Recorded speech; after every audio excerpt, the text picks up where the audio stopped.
कुमार वसुदेव, आज तक देवकी हमारी थी, आज से ये तुम्हारी हो गई है। मैं आपको ये वचन देता हूँ कि मेरे कारण देवकी को कभी कोई कष्ट नहीं होगा। जिसे तू इतनी प्रसन्नता से रथ में बिठाकर विदा करने जा रहा है, उसी देवकी के आठवें गर्भ की संतान तुझे मार डालेगी। मैं अपनी मृत्यु के मूल कारण को ही ध्वस्त कर दूंगा। सैनिकों, बंदी बना लो इसे और कारागार में डाल दो। कंस, तुझे तेरे पापों का दंड अवश्य मिलेगा। मैं आपको वचन देता हूँ कि आठवीं संतान तो क्या, प्रत्येक संतान के जन्म लेते ही मैं स्वयं उसे आपको सौंप दूंगा। जब से ये बालक मेरे गर्भ में आया है, तब से मेरा मन प्रफुल्लित सा रहता है। तुम्हारे मुख की आभा और तुम्हारे शरीर से स्फुटित होने वाला ये अलौकिक प्रकाश स्पष्ट कह रहा है कि ये वही दिव्य बालक है। अब तुम्हारी इच्छा पूर्ति का समय आ गया है, इसलिए तुम्हारे पुत्र के रूप में मैं स्वयं जन्म लेकर अपना वचन पूरा कर रहा हूं। यमुना पर करी कृपा, तब दियो चरण लटकाए। अरे, आज वह बालक का जन्म हो गया, कमाल हो गया। तो आखिर मेरे काल का जन्म हो ही गया।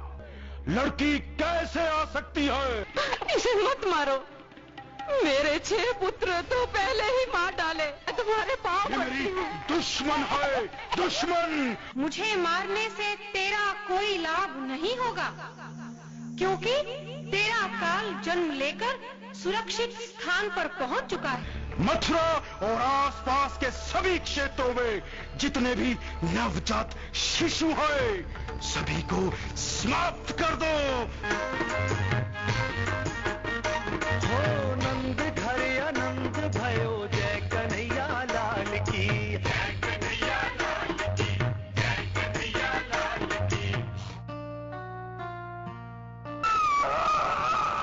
हमारे सैनिकों ने नगरों तथा गांवों में जाकर सभी नवजात शिशुओं का वध कर दिया। अरे यशोदा मैया, तेरा कन्हैया तो बड़ा चमत्कारी है। इसने इतनी भयंकर राक्षसी को मार गिराया। थोड़ा सा दही माखन ही खा लो कन्हैया।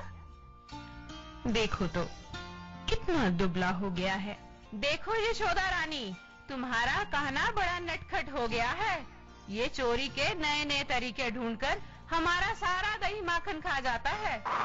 हे प्रभु, लगता है इंद्रदेव क्रोधित हो गए हैं।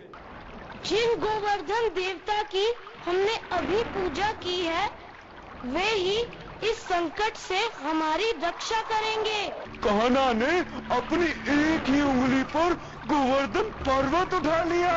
कृष्ण भगवान की जय। कृष्ण ने गोवर्धन पर्वत को अपनी उंगली पर उठा लिया। गोकुल को चारों ओर से घेर लो। आजकल आपके बालक कृष्ण की वीरता के चर्चे हर जुबान पर है। कृष्ण देव की वासुदेव का पुत्र है, हमारा पुत्र नहीं। कान्हा, मैं कान्हा को कहीं नहीं जाने दूंगी। कान्हा, आपके हाथी कुवल्यपीड़ को रात भर मदिरा पिला पिला कर मदमस्त कर दिया गया है। महावत का एक इशारा पाते ही वह उस कृष्ण को अपने पैरों तले चींटी की तरह मसल कर रख देगा। लो, देखो और पहचान लो, ये गजदंत तुम्हारे हाथी कुवल्यपीड़ के ही है ना? मैं कृष्ण तेरा अंत करके पृथ्वी को तेरे भार से मुक्त करूंगा।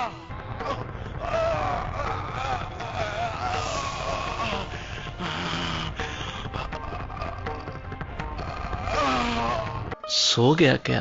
हाँ, आज तीसरे दिन भी भूख से रोते रोते सो गया बेचारा। एक बार फिर से कहो द्वारपाल।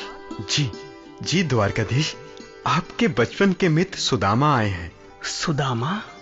मुझसे मिलने के लिए कितना कष्ट उठाया तुमने मित्र। मैं कभी भी तुम्हारे प्रेम का ऋण नहीं चुका पाऊंगा। जरा मैं भी तो देखूं भाभी ने मेरे लिए क्या भेंट दी है। ऐसा स्वाद तो आज तक मुझे महलों के 56 भोगों में भी नहीं मिला।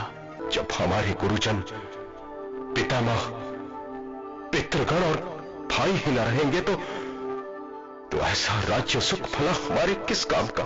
मन की इस दुर्बलता का त्याग करो पार्थ। यह तुम्हें शोभा नहीं देती। इस समय केवल युद्ध के विषय में सोचो। उन्हें तो एक दिन मरना ही है पार्थ, क्योंकि जिसने जन्म लिया है उसकी मृत्यु तो निश्चित है। जो समाज इंद्रप्रस्थ की पटरानी द्रौपदी के चीरहरण पर चुप रह गया, वह समाज भला किसी साधारण स्त्री के सम्मान की क्या रक्षा करेगा। मैं समस्त जीवों में स्थित आत्मा हूं। मैं ही आरंभ हूं, मध्य हूं और अंत भी मैं ही हूं।